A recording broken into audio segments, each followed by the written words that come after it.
I'm going to be talking about gnomes.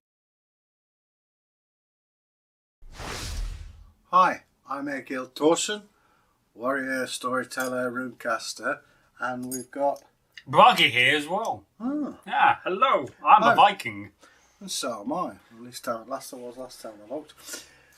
I'm going to be talking about gnomes. Well, kind of a theme of the gnome folklore. It's not. Well, I'm just talking about gnomes. See for yourself. Anyway, as you may or may not know, we are from Derbyshire. Derbyshire is famous for its mining traditions, which go way, way, way, way, way back. Now here you say, what's a gnome? What's a gnome? I'm glad you asked that. What is a gnome? A gnome is a little fella, about yay big. They look old men, they've got long beards, and they live underground. I've not got a beard, I have a moustache. Well, it's halfway there.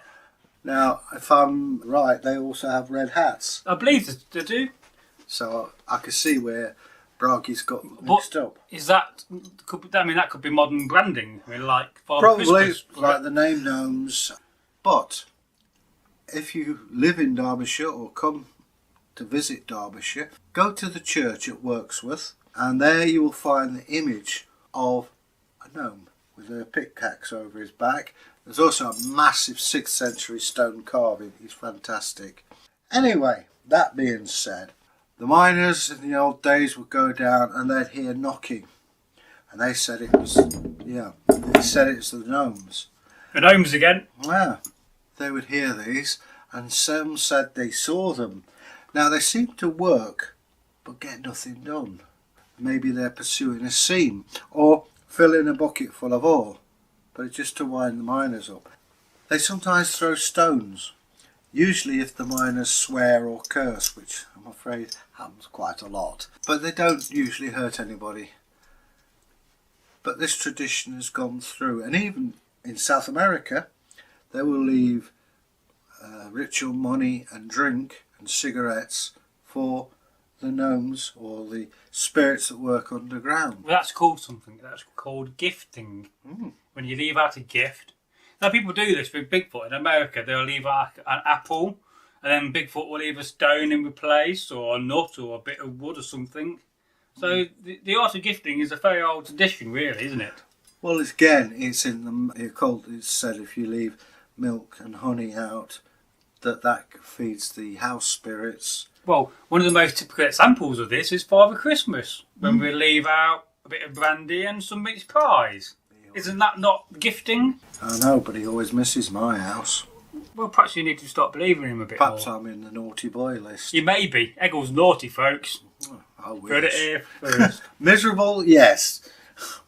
Yeah, so gnomes are very interesting as well. You know, are they more of a modern concept of an older folklore? But you know where they go when they get old.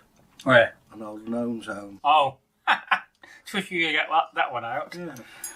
Did you get that out of a Christmas cracker by chance? That sounds like you did. Yeah, something like that. I had that off a David Bowie record.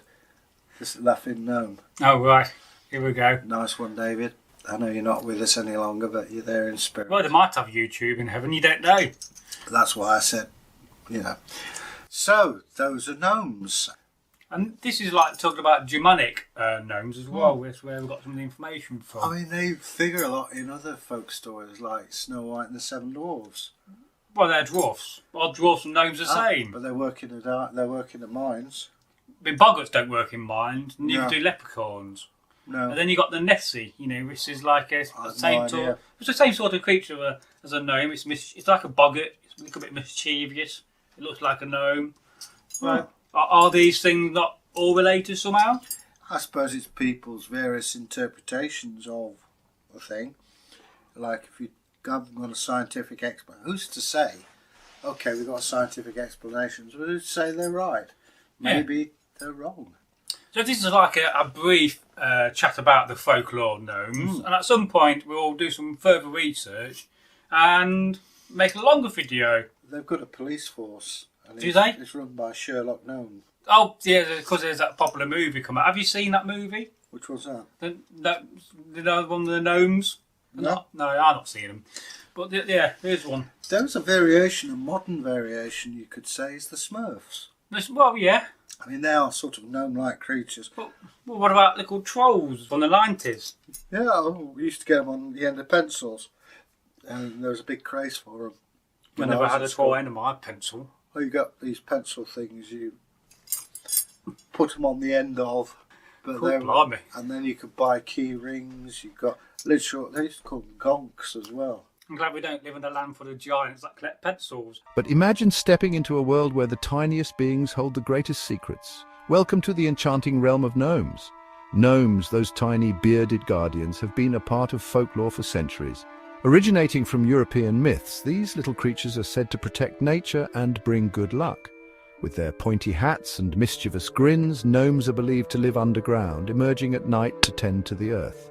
But did you know they're also master craftsmen? Legends say gnomes create intricate tools and jewelry using their magical skills, and their love for animals, unmatched. They communicate with woodland creatures to maintain harmony in the forest.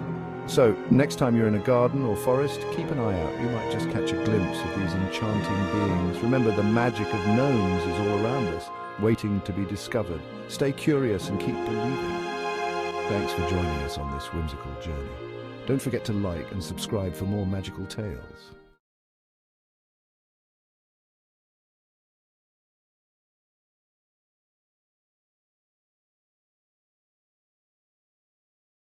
So that was very interesting on gnomes.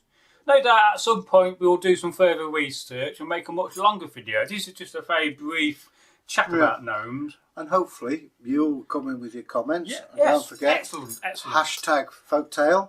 Well, I think in this case, as it's not a folktale, this is folklore. Okay. So I would say you can either do two things. You can either hashtag folklore or you can hashtag folklore Thursday. And then this will get shared about. And like I said, we will make a longer video on this subject. This is just a brief And let's not forget the subscription bell. It's always. And if you folks got any information about gnomes, what do you think about gnomes? What do you know? If you got any information, please leave it in a comment. Okay, till we meet again. Bye. Goodbye. And thank you for watching. Ich thank you thee. That's Saxon Eggle for I thank you. All right. Cheers, mate. That's 21st century. Cheers, dude. Woof. Woof, baby.